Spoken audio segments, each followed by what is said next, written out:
Hello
everybody, welcome to my channel. My name's Luisa. How's everybody doing? I am feeling so good today. I'm sitting under my pergola today. The weather is beautiful. I'm taking advantage of the gorgeous fall temperatures here in Arlington, Virginia, and it's just so perfect. You know, I love the colors of fall. I love the leaves. I love the trees as they turn. And I've always enjoyed earth tones, and especially when it comes to jewelry. I love using earth tones in my jewelry. And so I wanted to make a video today about the colors of beads and color selection and color combinations.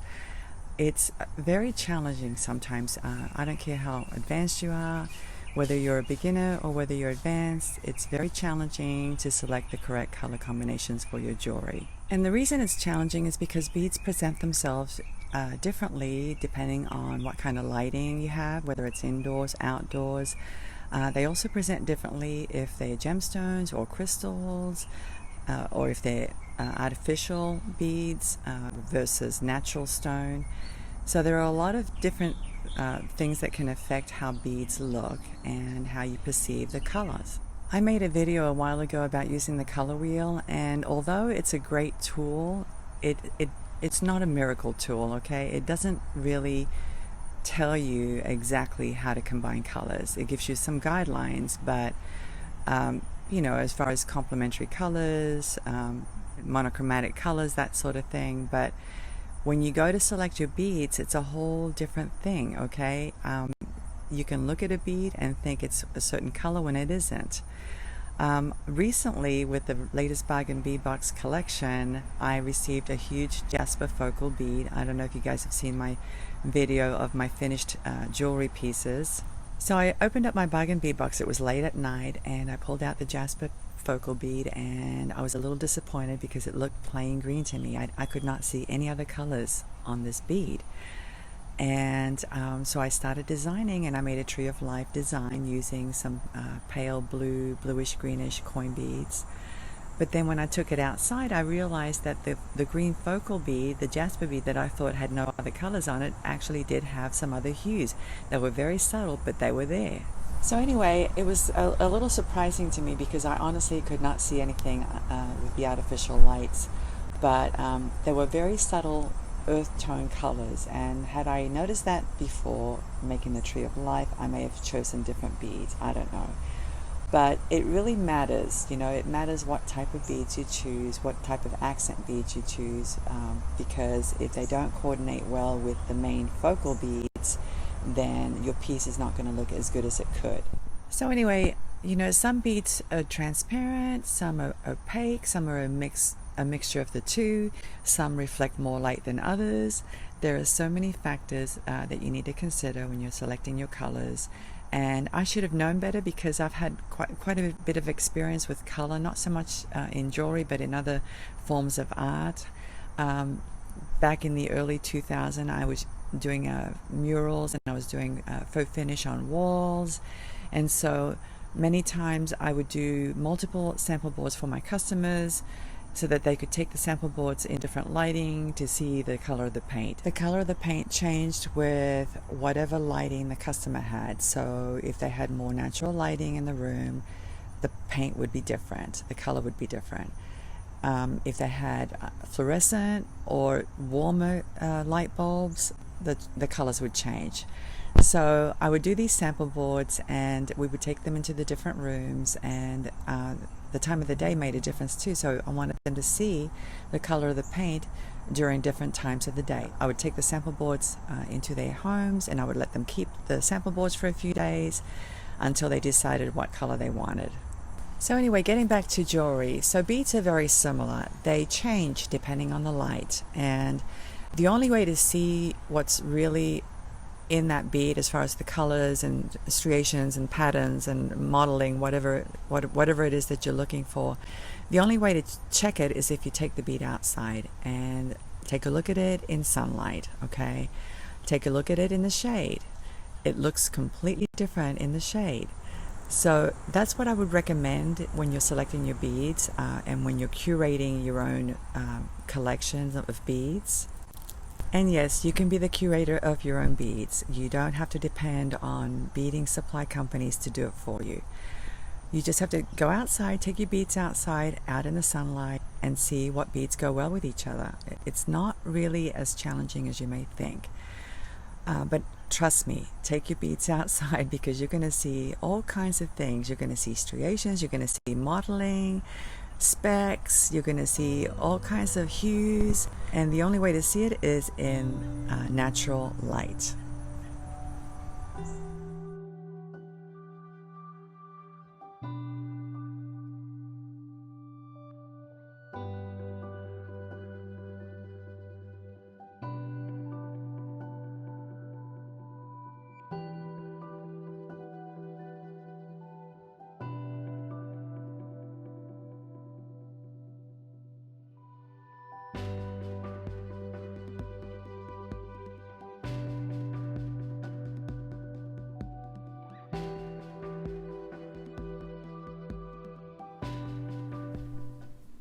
The most difficult part of the process is figuring out where to start. And I always start with a bead. I pick a bead that tells a story. I pick a bead that speaks to me. Maybe it's the color, maybe it's the way it looks. I pick that bead, and then I take a look and see what coordinates with it. Whether it's a finish, whether it's a translucency level.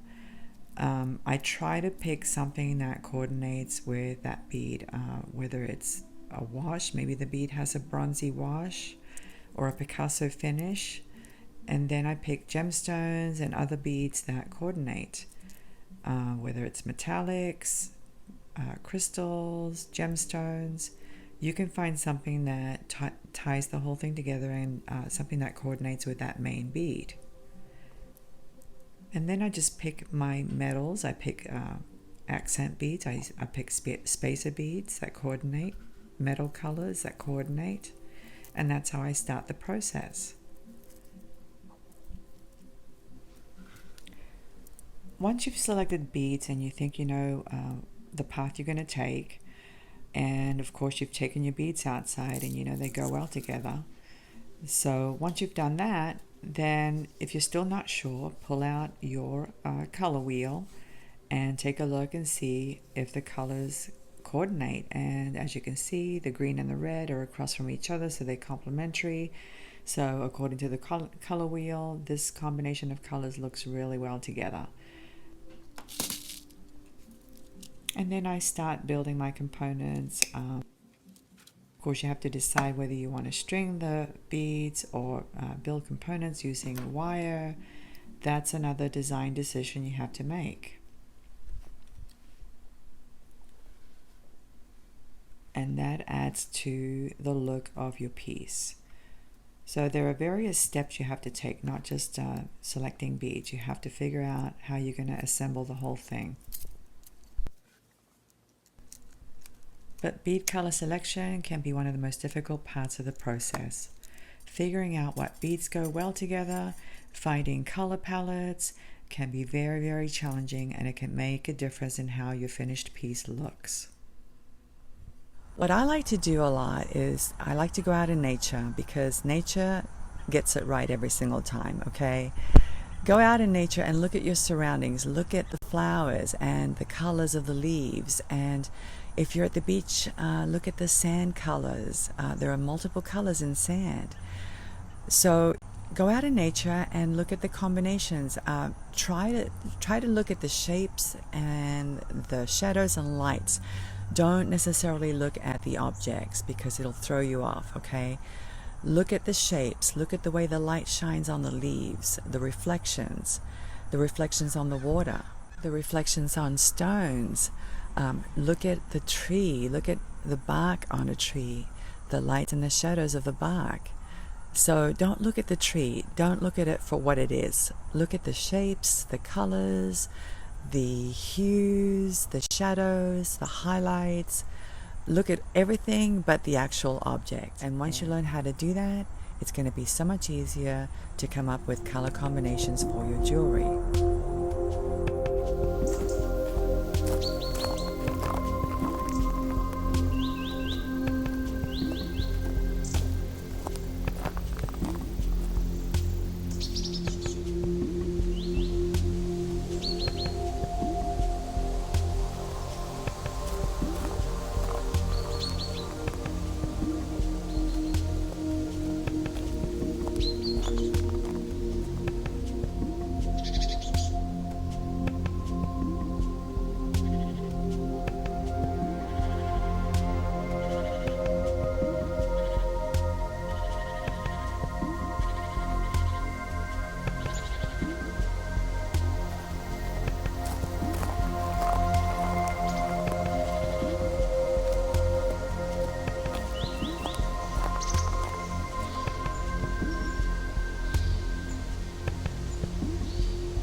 Everything you look at in nature is going to present you a palette, and it's going to be a beautiful palette of colors. And if that's difficult, because it's not easy, okay, I'll admit that it's not easy to look at shapes and hues and whatever. But if that's difficult for you, then what I would recommend you do is go look at fabric. Look at the colors that the designers have chosen. Look at your furniture fabric, your upholstery. Look at those colors. Go into your wardrobe, pick out some beautiful fabrics, some beautiful garments, silk scarves. You can get a lot of inspiration by looking at those colors. One of my favorite places to look is in scrapbook paper, because I can find lots of color combinations just by looking at the beautiful sheets of paper. I have this one book where it's loaded with different papers and color combinations. And I like to go in there and look because some of them are just absolutely gorgeous. A lot of them are monochromatic, but you can find some other really pretty color combinations if you look. Another place to find inspiration is by looking at gift wrap or gift bags, or even greeting cards. You can certainly find a lot of inspiration by looking at those items. you know, I mean, if you have to go on the internet and look at Pinterest, then by all means do it. Not everybody gets it right though, okay? So you got to be careful, because a lot of the photos that are out there aren't that great. I'll be honest with you, okay? Not everybody knows how to do color selection. It's not that your jewelry piece won't look attractive. It probably will look attractive because, you know, ultimately your design is what matters. However, if your colors are the right colors, it's going to make your piece look amazing, okay? You can go from having a piece that looks beautiful to having a piece that looks exquisite, okay? So there's a little bit of a difference there, and it'll take you from being okay to being amazing, okay? It'll take you one notch up, guys, okay? The thing that happens is that people try to use too many colors in the one piece, and it becomes too busy and too distracting. So you have to kind of tame yourself a little bit sometimes, and make yourself just stick to, you know, a certain palette. Don't go beyond that palette. Of course, if you're doing something monochromatic, then you can have different levels of hues within that color scheme, okay? So you can have light brown, medium brown, dark brown, very, very light brown, very, very dark brown. It's okay to do that, but if you're using complementary colors, or if you're using colors that are very different from each other, don't deviate too much. Don't use too many colors, okay? I know I've said there aren't any rules in jewelry, but there are some rules, because if it's too busy of a piece, then it's too distracting and it's not as beautiful as it could be. I see a lot of that happening with memory wire bracelets, because memory wire bracelets are kind of like the last thing you normally do after you've exhausted, you know, all your beads and you've got some leftovers, and people call it bean soup. And so they take these beans and they throw them into a memory wire bracelet, and the bracelet does not have any kind of a cohesion. You know, the beads aren't complementing each other. There's no it's just a mishmash of colors and shapes, and you know, it doesn't do the bracelet very much justice if you just throw a bunch of beads together and throw them onto a coil, okay? You have to have some kind of a scheme, some kind of a color scheme, some kind of a design element going on, okay? So when I do memory wire bracelets, what I normally do is I make sure I have some sort of neutral in there, either an earth tone or some kind of transparent glass. That's a neutral, and I have it somewhere in there. And the other thing that I try to do is I try to keep the colors kind of the same within each coil, within each row of the bracelet, okay? I don't put too many colors on one row because it's too distracting. So my memory wire bracelets may have 3, maybe 4 colors at the most, and of course, you know, different variations of hues or different variations of values within each color. I like to do them like that, because if I put too many colors that are too different from each other, it's not going to work. Try to stick to the palette that you originally choose and don't deviate from it, and keep your colors kind of limited, okay? I'm talking about the actual hue, okay? Keep the hues limited. You can change the values so you can have darker and lighter shades of that same hue. And I use the same rules for other pieces as well, not just memory wire bracelets, okay? I use the same kind of rules with necklaces, but limit your hues, okay? Because if you have too many colors going on, it's not going to be as beautiful as it could be. Now, having said that, of course, there's always an exception. A multicolored piece, although not part of traditional jewelry design, can be quite beautiful and goes well with plain attire. Here are some examples of where I've mixed up the bead colors, and yep, I used a lot of different colors, guys, as you can see. A well-crafted piece with well-placed colors can be stunning and eye-catching. But even when you use multicolored beads, you can find ways to tie the whole thing together, whether it's through the use of metal beads, chain, findings. There are ways to make the whole thing coordinate, and you just have to pick the right colors and pick something that coordinates. Right, everybody, I hope you've enjoyed today's video. I hope you've learned a little bit. I hope I've entertained you. I always like to show you some beautiful scenery and music, to keep things light and uplifting.